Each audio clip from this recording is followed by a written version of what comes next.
Hey everybody, this is Francesca Maxime, and this is Wise Girl on Dr. Martin Luther King Day. It is January 16th, and I believe his birthday was yesterday, but we're celebrating it today. And I'm here because I want to speak with you briefly about some of my experiences as a multiracial woman and sort of some of the things that I've discovered about myself over the last couple of years in terms of the beliefs and the thoughts that I have even in my own head about my own identity and about my own racial makeup and ethnic makeup, and sort of where do I fit in and how do I see others and how do others see me, and how does that all relate to what Dr. King's legacy is, what he was trying to do, and what millions of people around the world continue to try to do, not only on behalf, obviously, of African Americans, but of all races in terms of integration and really trying to see one another as brothers and sisters as opposed to as adversaries or as other or as some other identifiable characteristic that is not something that for some reason we feel as though we are connected to. Many of you know that I'm a poet and a journalist, but over the last couple of years, I've also started to study Buddhist teachings, and I found them to be very helpful because one of the things that I don't feel as though we readily acknowledge here, especially in the United States, is that because we have freedom and independence and choice, and because we are endowed with a lot of these inalienable rights that we often in some ways may actually take for granted, that we are the ones who are always in control, and that it is up to our choices and up to our decisions that we either sink or swim in this society, and that it is often not so much a question of what we've come into the world with, or even what we've come to believe about ourselves based on the circumstances or situations that we are in, but rather whether or not we are able to pull ourselves up by our bootstraps and achieve certain things that society feels are high achievements. Well, I'd like to say that I think that we do have a lot of freedom that we need to protect in this country, and also throughout the world. There are freedoms that are being fought for and that we also need to protect in countries that have them. But I also want to recognize that sometimes we are trapped in our own minds, and that the real freedom lies in being able to be free within ourselves in a way that is beyond a certain kind of mental imprisonment or actual imprisonment. As many folks who have been unwillingly imprisoned, actually under house arrest or in an actual prison, whether it's a Nelson Mandela or an Aung San Suu Kyi, many folks who are wrongly imprisoned even here in this country, people who were in work camps or even in death camps, some of those folks who came through were able to somehow find some presence within themselves to recognize that there was a connective tissue, something beyond that immediate experience that enabled them to create a certain spaciousness in their hearts and even in themselves when they were fighting with themselves in order to carry on and soldier forth. And I really want to kind of focus a little bit on the fact that I think what Dr. King wants us to recognize, in addition to the actual systemic policy changes that need to happen as we continue to go forward, especially as we look to this inauguration that is coming up, is that as we embark on those external policy changes, the marches that are coming up, the different kinds of activities that we can involve in, that we also look at ourselves, that we also take a look at our intentions and our motivations and the reasons why we're doing things and the beliefs that we have come to believe about ourselves and the things that we think that we know, and to try to open to a greater sense of curiosity and spaciousness about what else might be out there or might be possible in terms of what it is that we think we know versus the actual reality as it presents itself to us. So what do I mean by that? I mean that we may come to our lives with a certain set of assumptions that we may not even be aware of when it comes to certain things like race or social class or appearance, and we may have judgments about those things.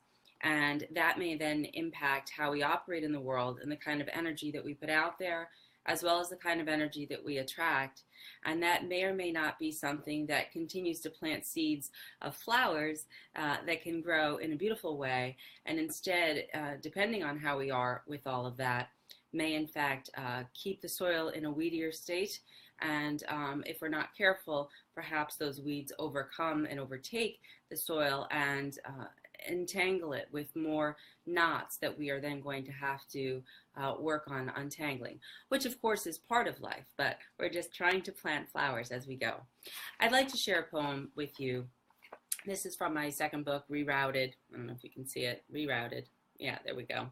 And of course, not to sell the book, it's just to share the poem because it's here. It's called My Real Name. My real name is Frances, not Francesca. My mother named me after my first cousin, St. Francis of Assisi. I officially changed it in college after working in Italy one summer. The new name suited me and gave me a new self, free of tangled Hispanic roots. Today, when I visit a bookstore, I see children's books titled, Does Anyone Else Look Like Me? A Parent's Guide to Raising Multiracial Children. Of many colors, portraits of multiracial families, and all kinds of people. In 2012, adults I've spoken to say, well, it's really about how you self-identify. So I guess I'll keep the accent aigu on my Haitian last name, Maxime.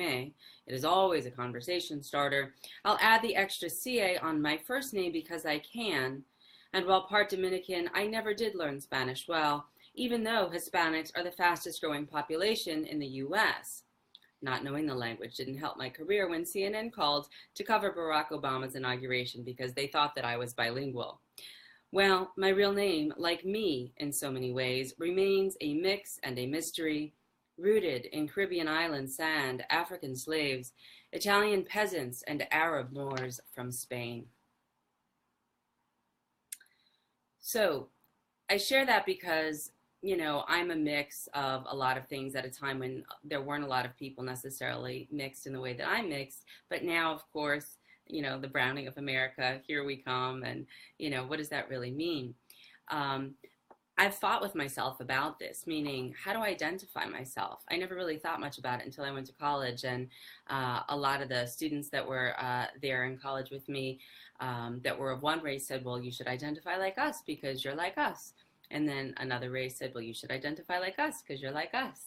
And then I was sort of left kind of confused because I didn't really share experiences that were in either one of those camps. Neither did I know the languages that were affiliated with that, whether they were cultural languages, social languages, or whether or not they were actual tongues that we speak and the languages that I referred to, for example, in the poem here. So within myself, I've often kind of fought with these things about me. Who am I? What am I? What am I consisting of? And the more I've come to study Buddhist teachings, the more that I've begun to realize that, first of all, so much of this is about conditioning, meaning that there's a deeper part of me and of you, of each one of us, that is, for lack of a better word, a spiritual part, a connected part, an energy part that is created of the same stardust and matter as the same things in all of the cosmos, really. And that core part of me that was born of my mother's womb, that part of you that was born of your mother's womb, is free and pure of any kind of identifiers when it comes to race or class or conditioning or any of those kinds of things. But as we grow older, we certainly spend a lot of time trying to relate to our circumstances in the world and how others see us and how we see ourselves as a consequence of that, then often become the construct of many of us think of as our life. You can call that conditioning, you can call that programming, you can call that any number of things. You can call it reality if you want to. Reality in terms of, getting up and putting on your pants and going to work every day. And having certain people respond to you a certain way because of how you look, how you dress, the kind of car you drive, and all those kinds of things. Now, because we do live in a culture, as I was saying earlier, that's, has a lot of choice in it, really has a lot of options. We've been fed an idea of things that we need in order to complete ourselves and in order to make ourselves feel better or achieve something that puts us on another playing field, a higher level, or some other idea that isn't necessarily our idea, but this sort of general sort of societal idea of better, whatever better is, happier, better, more fitting in, fading into the woodwork, I think is the way I called it when I was in 5th grade transitioning to public school. And I just wanted to be like the other kids, and I was not like the other kids.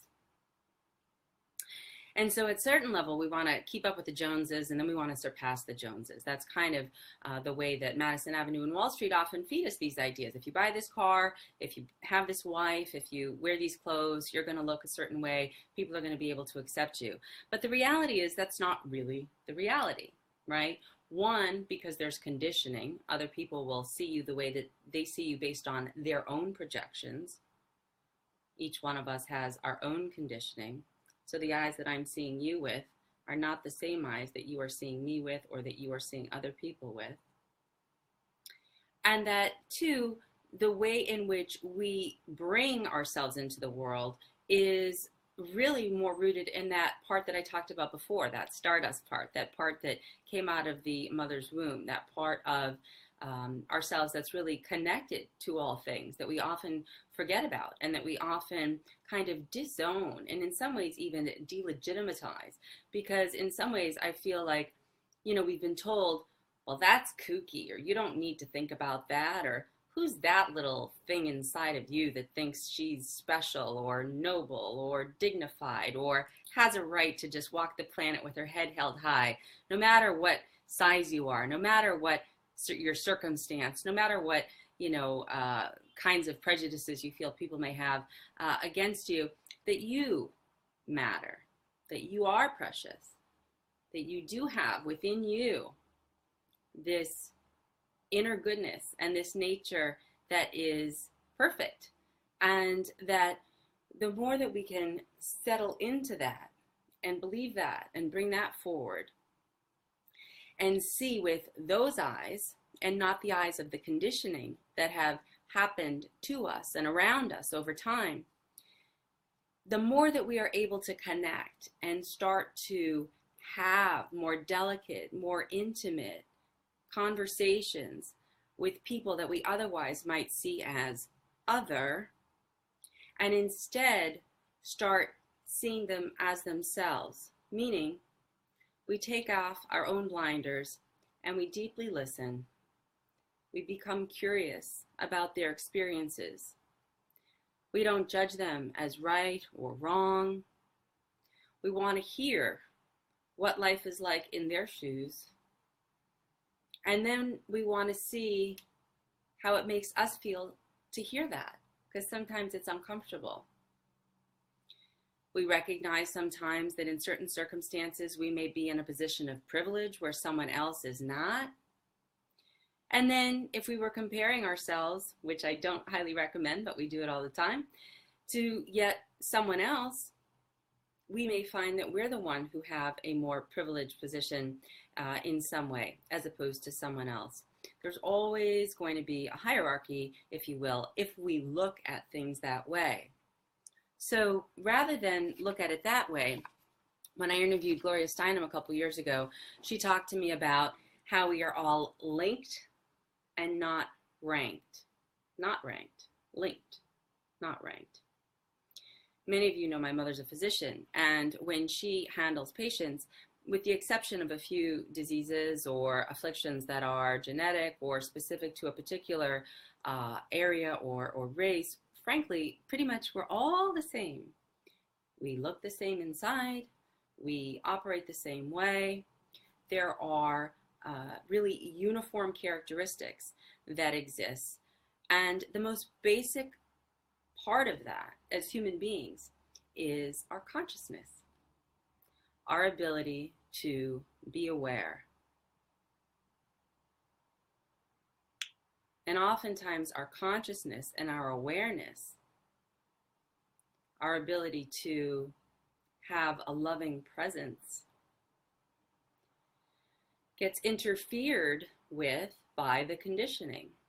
And we forget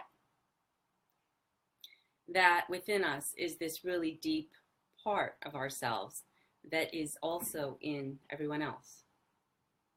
And if we say namaste to people in yoga, we say, my light sees your light. The one in me sees the one in you. And if you don't do yoga, that's fine, because you can still practice the principle, right? The idea of it is that we each carry this spirit. But what gets in the way of having these kind of dialogues that would connect us in real time to try and link back to what it is that I think Dr. King was sort of going for at a heart level, not just at a policy level, but at a heart level, is this idea of making sure that we have respect for one another, and that respect starts, frankly, with a respect for ourselves, a respect that oftentimes we don't allow ourselves because we believe deluded stories about who we really are. And most of the time, when we have rage, we actually have underneath that rage anger, and underneath that we have a huge wellspring of fear. James Baldwin talks about this. Fear is the cheapest room in the house. I'd like to see you in better living conditions. Jack Kornfield uses that a lot, one of my meditation teachers. And under that fear oftentimes is a lot of sadness and grief and mourning that's not really been had. So we don't know what to do with all of that. We feel like we're going to collapse under its weight. And so instead we operate up here because we don't like being fearful. And yet, of course, we recognize that we have anxieties, and then there's a lot of ways that, again, the country steps in with its capitalistic answers sometimes, and many of them are medically necessary. I'm not saying this is a one-size-fits-all policy, because it's not. But to the degree to which we use antidepressants and the degree to which we rely on consumption and rely on trying to fill holes within us, the hungry ghost, they call it, a little tiny neck and a big fat Michelin man looking sized ghost, that you keep on trying to feed that hungry ghost through this little tiny neck, but it can never get there. It can never actually be embodied and be full and be satisfied. It's that craving for something else that we're not able to achieve ever, because we're not able to establish a certain base level of well-being, of self-love, of self-acceptance within ourselves that would then enable us to open up and create a greater spaciousness to include all beings, all people, all beings, all races, all classes. One of my friends, a friend in my head, he's sort of a friend of mine. He's a fellow poet here in New York, Carlos Andres Gomez. He wrote a book called Man Up a couple years ago. And one of the things that he wrote about is he has a poem in here called Black Boy. And I'll only read a little bit of it, but he basically says, I am afraid of raising a black son, the fractured, incompatible, poetic symmetry of what trembles in our hearts. Honestly, I say, I never really thought about it until now. And I have visions of being startled by the sight of my own face, by the same brash walk I borrowed from my father. The overbearing song of that rhythm planted and replanted into my chest, a stag's galloping hooves against it late at night, when I see a black face I do not know moving in too close. No matter how much Brooklyn I swallow, no matter how much West 118th Street I breastfed into these bones, no matter how much I remember my high school best friend, the love of my life's father, my future brothers-in-law, the director who believed in me, the man who coaxed tears from my eyes with the mere rumble in his throat, before I even realized I had a heart I was allowed to love, that this heart was a doorway and I was allowed to move through, the mentor I will someday raise a son with, the black boy who might someday startle me the way that my landlord's 7th grade son did last week. I have already colonized the children I hope to one day raise. And I do not know how to give back things that I cannot yet hold, how to unsteal things that arrive already kidnapped by history, but cannot yet be cradled in the soft, fragile nook of my right elbow. I am afraid of raising a black man In this unforgiving world, I tell him, I am not enough of a man. I do not know if I will ever be. Now, that's Carlos. You can see what he looks like. He is a Latino.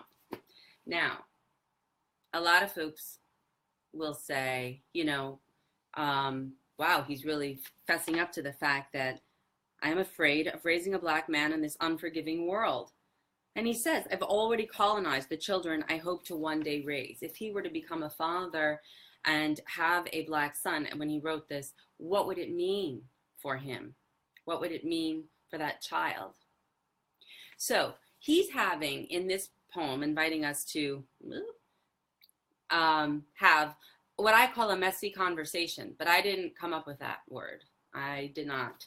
The folks who did that are over here in this book. Radical Dharma, which is popular right now. It is by Reverend Angel Kyoto Williams, Lama Rod Owens, and Jasmine Sayadullah. And basically, it is written in the oral tradition, and it talks about Buddhist teachings as they relate to race and society as we currently live it. I've seen them talk a few times about this. I've read the book as well. And what they're really inviting us to do is have messy conversations about what it is that's implicitly in us that we don't even realize as part of our conditioning in terms of how we see race and how we see others and how we see ourselves, right? Because the one thing that everything kind of gets back to is seeing clearly. The more that we are able to see clearly, see ourselves clearly, meaning rigorous self-honesty about ourselves, then we're more able to see the world clearly. And we kind of end up laughing at how foggy the mirror has been for us, and how we have had such a distorted sense of things, and how we have been really shortchanging our vitality because we have been locked up in our own dramas, even though we've been trying to protect ourselves in many ways. And we need to do that, meaning we need to maintain a certain amount of really of self-care, quite frankly, when we're younger and we're trying to survive difficult situations and adapt to them.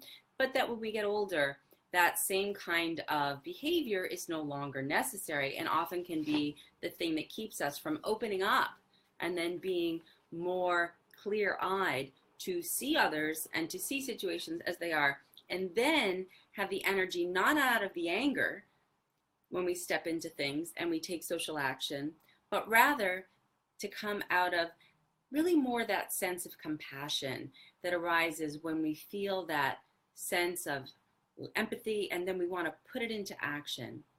And that comes from touching our own vulnerability, recognizing our own fears, recognizing our own deep inner longing, and really trying to heal and grieve any of the losses that we feel or injustices that we feel are in our life and in the lives of the loved ones around us, perhaps even, that we feel have not been given sufficient airtime. I know that the way that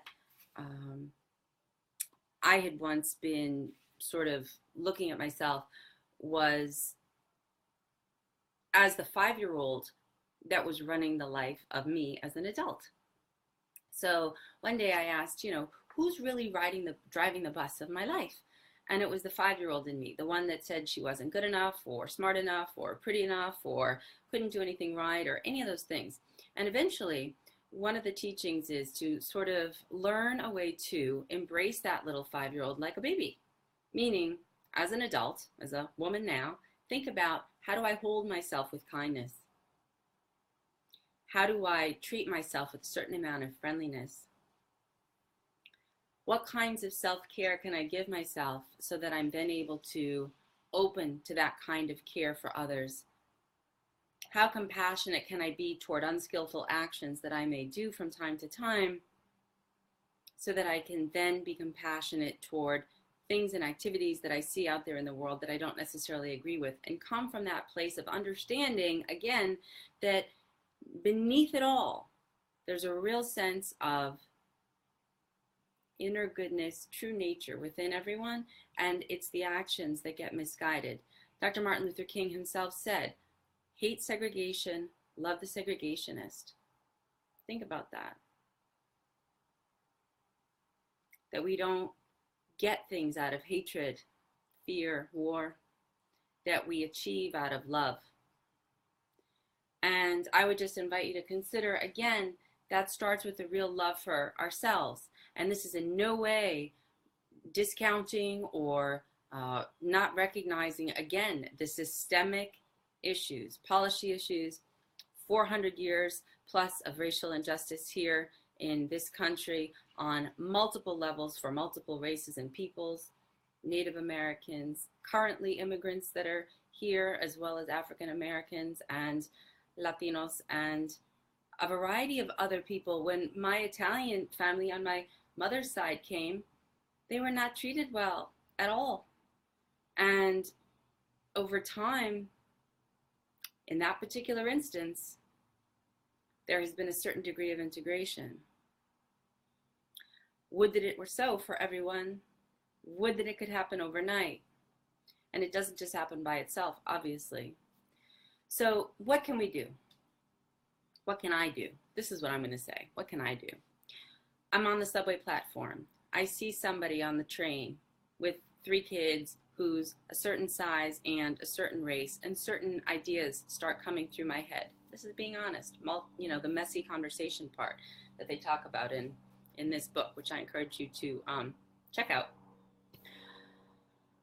And with meditation, and with sort of this idea that meditation is that as we sit quietly with ourselves, and as we are able to tolerate our own presence and sitting there with our own thoughts about ourselves that are often negative, and just say, oh, there's another thought, that we recognize the thoughts, but we don't attach to them. We don't extend a story onto them that is beyond the thought that comes up. So for example, if a guy doesn't call me back, I don't sit there and say, well, nobody will ever love me, and my father never loved me, and whatever. No, you say, oh, that's a thought. Okay, fine. Then you move on to back to the subway platform. What do I say to the person who I'm recognizing I'm having these judgments come up about, and I'm sort of starting to create a story about that? I say, gee, that's interesting. I'm already starting to create a story about these people on the train that I know nothing about. Interesting. Where did that come from? Why do I think that way? This isn't something I'm broadcasting on a news channel. This is something that's just happening in the theater of my mind, right? And so then I can shift my attention because I've created that space and that awareness that's grounded in an ability for me to know that I'm okay, that I have a true nature that is deeper and connected, and that everybody has this true nature that's deeper and connected. And then recognize that these thoughts that are coming in and out of my head that can be judgmental toward myself and toward other people that I don't know, that are based on my conditioning, and also my hardened beliefs, which are just thoughts that are built up and reified over time, that I can start to say, let me get curious about that. Can I pull apart the threads of where that might have come from, and what can I do to investigate something that might be there that I'm not seeing right now? So then I might ask myself, well, how do you know this? Why do you think this is a fact? Why did that even come to mind? And then maybe you do something kind of radical, right? And you smile at the person. You say, how you doing? What's going on? How's your day? You have a lot of kids. Do you need a hand? Can I help you with something? You extend because you recognize how ridiculous those thoughts are sometimes. You got to laugh at yourself because of the conditioning. It's so ferocious. The pull of the ego is so strong. And then things can totally shift, right? It opens you up to a whole new way of being, a larger sense of spaciousness. And maybe you have an interaction with that person that then further expands your worldview in terms of something to build on the next time that you encounter someone who may also be not 100%, whatever it is that you in your judgmental mind may think is the way to be. And then you say, oh, really? Well, I just made a new friend on the train this way, so let me try it again. Because I recognize that the mind is like a puppy and it needs to be trained. because for many, many years, we have been subject to the conditioning of the media world and to the environments that we grew up in, and whether they be churches or schools or work environments or anything. And so I think I'm going to stop because I don't really know where I'm, supposed to end with this. I guess there's no exact ending other than to say, if we can, open our minds and open our hearts first to ourselves in terms of grounding ourselves in the fact that we all have a true nature that is grounded in an interconnection and in an interrelation to everyone and everything. No man is an island, as John Donne said. We are not independent. We are interdependent. A community, which in so many ways is what we have become, fragmented of here in this society. Our grandparents may live in one state. Our parents may live in another. We may live in another part of the world. If we have children and families, they don't necessarily grow up with the same faces. It's difficult. It's very difficult. So how do we reconnect with that need-based community? Because we're human beings. We have needs. We know and we feel within us when someone cares and when they don't.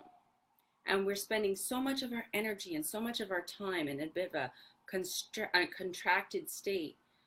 And we feel like, especially if you live in a place like New York, that we really have to protect that and kind of march on and keep going. Sometimes we need to be very much in a let's get this done kind of a flow. But I'd also invite you to consider relaxing a little bit and opening up a little bit when we can. Breathing, taking a pause, recognizing when we get triggered and that tape starts playing in our head with whatever kind of judgments or conditioning is out there, asking ourselves, is that true? Get curious about it. Give it 90 seconds, because that's how long it takes for an emotion to rise and fall. Recheck and rebreathe. And then see if there isn't a better response as opposed to a reaction that we can start to use to cultivate further connection and not separation or distance. Because I think that kind of a connection, when we each get to know our neighbors, love thy neighbor as thyself, well, that means that we have to love ourselves. Like it or lump it, there's no escaping it. And a lot of us are really kind of like jacked up about that. And we say, I love myself and I'm terrific and I'm better than the Joneses. That's not really what I mean. A lot of us say, I'm no good, I'm terrible, I'll never amount to anything. Again, totally relatable, but not that helpful in terms of really being able to fully engage with the world and have that vitality that enables you to then get stuff done out of an energy that isn't an angry energy. It may be an activist energy, but it's an energy that comes from an intention of connection as opposed to an intention of other. Right? Differences in opinions, differences in conditioning, differences in behavior, but that our commonality, that true base of connection that we all share, is our fundamental starting point. And I think that Dr. King would really kind of, I don't want to say he would agree with me because God knows, rest his soul, I don't mean it that way. I mean that I think, if I can say this, is, look for the good in people because they can often sense that and then move into that much more, right? And it's a lot easier to do that when we can look for and feel and resonate the good within ourselves. So that's where I'm going to leave you for now. I know I promised that about 10 minutes ago. Be well. Enjoy your day. I hope that this wasn't too didactic. These are just invitations for you to consider. Certainly nothing that I have gotten a PhD about by any means, but based on my own little experiences in life to date, just something to think about. All right, please find me on social media with questions or comments or anything else, and I would love to hear from you. And again, have a great day.